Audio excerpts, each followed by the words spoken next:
안녕하세요. 캐리용 채널의 조피디입니다. 중국을 통해서 물건을 제조하고 브랜드를 만들고 제품을 수입하고 이런 진행을 하는 대표님들이 많이 있습니다. 근데 불안한 것들이 많으시죠. 좋은 제품을 어떻게 찾냐? 사기를 당하지는 않을까? 내가 주문한 퀄리티대로 나올까? 보낸 물건이 그대로 올까? 중국 가려면 비용이 어떻게 들지? 이런 고민들이 아주 많으실 겁니다. 중국과 정말로 활발하게 거래를 하고 있는 캐리용 대표님이 오늘 이것에 대해서 경험담, 그리고 주의할 점, 심지어는 해결 방법, 게다가 계약서까지 제공을 해드린다고 합니다. 끝까지 한번 봐주시기 바랍니다. 이제 시작할게요. 오랜만에 뵙습니다. 반갑습니다, 조피디님. 오늘 얘기할 게 요즘 뉴스에 많이 나오는 게 알리익스프레스랑 테무, 중국의 공격 뭐 이런 식으로 해가지고 자기 브랜드가 없는 사람이나 위탁 배송하는 사람들은 매출이 많이 줄었다고 해서 고민들이 되게 많아요. 대표님 제품은 어떠세요? 저는 아직까지는 큰 피해는 없는 것 같고요. 체감적으로 바로 타격 받으시는 분들은 해외 구매 대행하시는 분들이 아닐까 싶은 생각이 들어요. 왜냐면 사실 예전에 우리가 해외에 있는 물건들을 가져오기 힘들었을 때는 그 채널이 아니면 배대지라든지 여러 가지 통관을 모르시니까 요즘에는 그냥 개인 구매 그 번호만 넣으면은 오잖아요. 대신 기간도 뭐 길게는 2주지만 빠르면은 일주일 안에 도 하더라고요. 그런 시장이 이제 죽지 않나. 그래서 뭐 저희도 관련된 영상도 많이 찾아보고 공부도 하는데 저희도 어떻게 보면 패션 잡하니까 타격이 있을 수 있습니다. 근데 저희가 지금 조금의 다른 차별점이 있다면 첫 번째로는 저희는 디자인이 테무야 이제 알리익스프레스 없는 디자인으로 가고 있다는 거. 제일 큰 건 사실은 그건 것 같아요. 빨리 오는 거. 저희는 시장이 빠른 배송이니까 그걸 못 이길 것 같아요. 필요할 때마다 바로바로 우리가 이렇게 쿠팡을 놓을 수 없는 그런 시장이 제가 있고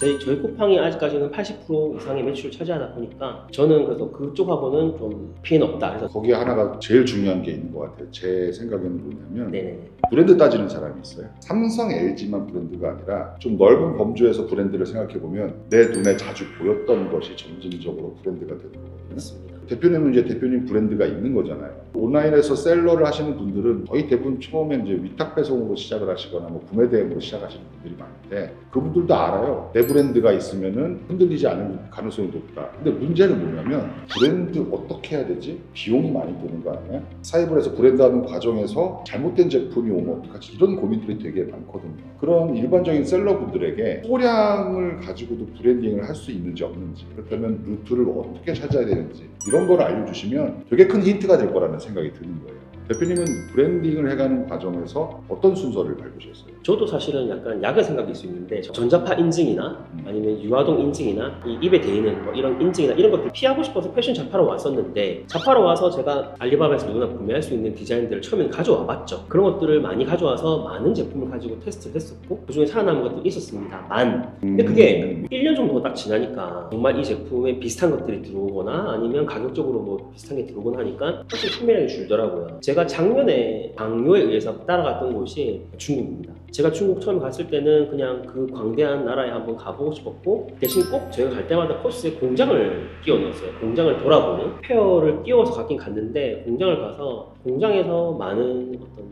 경험을 했던 것 같아요. 왜 공장을 찾아갔느냐? 내가 이 제품을 맡길 수 있고 대화가 잘 되고 호의적인 우리 한국 시장을 다 먹을 테니까 내가 같이 크자 할 수 있는 공장 똑같은 말을 앵무처럼 많이 했었어요. 그런 식으로 공장을 진짜 한 20-30군데 30-40군데 갔던 것 같아요. 그래서 제 눈에 이제 드디어 여기는 A 등급 공장이다, B 등급 공장이다, C 등급, D 등급이 나왔고 이게 사실은 초보분들한테 힘들 수 있는 이야기긴 해요. 처음에 힘들 수 있습니다만 속력도 돈을 주고 살 수 있더라고요. 알바 뭐 하루에 뭐 몇만 원 해가지고 그분이 와주시면 같이 공장도 갈 수 있고 미리 약속만 잡으면 그분이 밥 먹여주고 다 해주니까. 대표님은 우리 ABCD를 누가 소개해 준 거예요? 아니면 아니죠. 1번 박람회 가서 모든 데들을 다 컨택을 하고 이야기를 했고요. 그러다 보니까 여기는 가보고 싶은 거예요. 예를 들어서 근처거나 좀 멀다 그러면 다음에 이용해서라도 약속을 하는 거예요. 나 가보고 싶다 근데 공장. 그러면은 언제든지 오라고 해요. 자기들은 오면 확실하게 자기들은 클로징인 거지. 자기들은 그 보는 눈이 어떻게 생겨요? 많이 다녔습니다. 시행착오 사기 안 당하려면 많이 만나가지고 스스로 레벨 통계를 내야 되겠네. 당연하죠. 그래서 많이 걷고 많이 만나면서 기준을 잡는데 그 중에서 가성비가 좋은 데를 몇 군데 추려서 공장을 방문하는 거예요. 맞아. 정확해요. 그래서 그게 아닌 분들이 좀 답답한 거예요. 자기가 현재 이 제품을 가져와요. 어떻게 공장을 찾았대. 예를 들어서 그게 뭐 알리바바에서건 50개 갖고 와는 잘 팔려서 100개, 200개, 1000개 갖고 와요. 그 정도까지 됐으면은 가봐야 되는데 안 가요. 사람들이 그냥 하루하루 바쁘니까 중국을 감히 못 가고, 그게 제가 볼 땐 허들이고 벽인 것 같아서, 가보면 비슷한 제품이 저기 있는데 더 퀄리티 좋고 더 마감 좋고 더 가격 좋대 있단 말이에요. 그러면 그게 체류 비용, 갔다 왔다는 비용을 건질 수가 있는 건데. 좋은 질문입니다. 저는 처음에 제품 찾으러 갔다 그랬잖아요. 네. 근데 제품 찾는 거 플러스 페어 가니까 공장 찾았고요. 같이 갔던 이 인맥들, 같은 기수의 인맥들 다 나름 내노로 하는 사람이 오는 거지. 또 어떤 사람들은 이쪽 관련이 없는데 뭐 홈쇼핑 쪽 사람인 거지. 대표님들 내가 홈쇼핑 누군데 한번 저희한테 맡겨보세요. 막 좀 나름 굵직굵직한 사람들이 오니까 그 인맥 무시 못하지. 여러 가지를 건졌습니다. 정말이지. 팁을 말씀드리면, 중국을 그냥 나 혼자서 홀홀 단신 공장 찾아가는 거 너무 힘드니까 그런 그 페어 때마다 그 관련된 여행사 자체가 있어요. 궁금해하시는 분들 댓글 남겨주시면은 제가 그 팁을 알려드릴 거고, 그 팀들하고 같이 가면 그쪽 팀에서 알아서 버스로 다 대절해서 호텔이랑 그 강남역까지 왔다 갔다 해주고, 비용이 낮아질 수 있고. 그래서 어쨌든 저는 현장을 가라는 거, 현장을 꼭 가봐라 말씀드리고 싶고, 브랜딩 이야기 하다가 지금 약간 샜는데요. 저는 작년에 2023년도 캔톤 페어 봄에 갔을 때 한 대표님을 만났어요. 그 대표님을 만나서 머리를 땡 맞고, 브랜딩 해야 되겠다. 그 전까지는 어떻게 보면 자파상 그렇게 해왔다면은, 브랜딩이라는 걸 정말 진심으로 배운 게 이제 사실 1년이 채 안 됐어요. 그렇다면 저 브랜딩 얘기는 다 떼서 그럴까요? 그거만 한번 모아서 해보도록 하고, 네네. 중국 얘기를 좀 더 해보도록 할게요. 알겠습니다. 이제 일반인으로서의 고민이 두 번째가 뭐냐면, 네. 중국에 대한 신뢰가 별로 없는 경우가 많잖아요. 약속을 안 지키는 경우에 대해서는 어떻게 대처를 하시고 예방을 하셨어요? 저희가 똑같은 마음이었어요. 제가 일반인일 때. 그래서 제가 가려고 했어요. 이번엔 가야 된다. 정말 내가 컨테이너에 실는 박스를 하나 열어가지고 우리 제품이 제대로 담겼는지, 그게 몇 개나 담기는지, 진짜 담는 거 맞는지, 뭐 이상하게 먹으면 어떡하지 해서 갈라 했는데, 그때가 코로나 거의 직후여서 그래서 못 가고, 저는 그래서 찾은 게 중국에 있는 분 소개해서 다른 사람이 가서 그분이 그 공장 직접 가서 담는 거, 그리고 공장 내부, 그리고 통역, 인사 뭐 다 했죠. 그분이 아직까지 저희랑 같이 일하고 있잖아요. 근데 그 대표님의 경우고, 죄송합니다만 중국에 지인이나 믿을 만한 사람은 없으면 어떡해요? 제가 그러면 그분을 보내야죠. 제가 있는 그분을 보내드릴게요. 약속 못 지키면 댓글에 욕하시면 됩니다.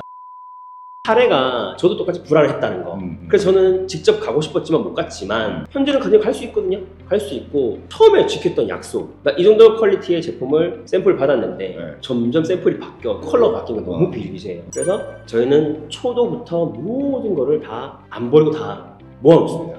같은 모델이라도 초기 버전, 그 다음 뭐 몇 개월 뒤에 또 들어온 버전, 뭐 또 들어온 버전 비슷할 건데, 이게 왜 이렇게 바뀌었어? 이게 점점 왜 시끄러워져? 바로바로 사진 찍어서 줄 수 있고. 저는 한 번은 그런 사례가 있었어요. 저희 제품 중에 하나가 손잡이 쪽에 극명한 문제가 생겼어요. 근데 이미 저는 구매량이 커진 거지. 이 사람들이 저를 포기를 못하는 거지, 이제는. 그래서 전량 다 가져가. 이 컨테이너도 다 들고 가. 다 들고 가고, 다시 똑같은 걸 다시 만들어서 빨리 보내. 했더니 난리가 났죠, 자기들이. 그래서 뭐라고 하느냐면, 너희가 한국에서 알바를 써서 거기 있는 거 전량 다 뜯어가지고 다 하나씩 테스트를 해보고, 그 중에서 10%가 문제인지 20%가 문제인지, 그 알바비와 그 모든 그 금액, 그 문제됐던 부분만큼을 다시 우리가 만들어주겠다. 실제 그런데 그렇게 했어요. 그러니까 그거는 이제 좀 구매량이 커졌기 때문에 가능한 거고, 웬만하면 나 모른다 할 수 있어요. 근데 요즘에는 약간 제가 볼 때 중국도 과거처럼 너무 엉망은 아니더라는 거죠. 이 사람이 우리랑 계속적으로 제품을 만들어낼 사람이라고 생각되면 어느 정도의 예인에 있더라는 거죠. 그래서 그 약속 못 지키는 거 계약서 써야 되겠죠. 제가 최근에 계약서를 OEM 계약서, 독점 계약서 있잖아요. 나랑만 독점으로 계약하자는 거를 드디어 제가 제 주력 공정에다 다 받아냈어요.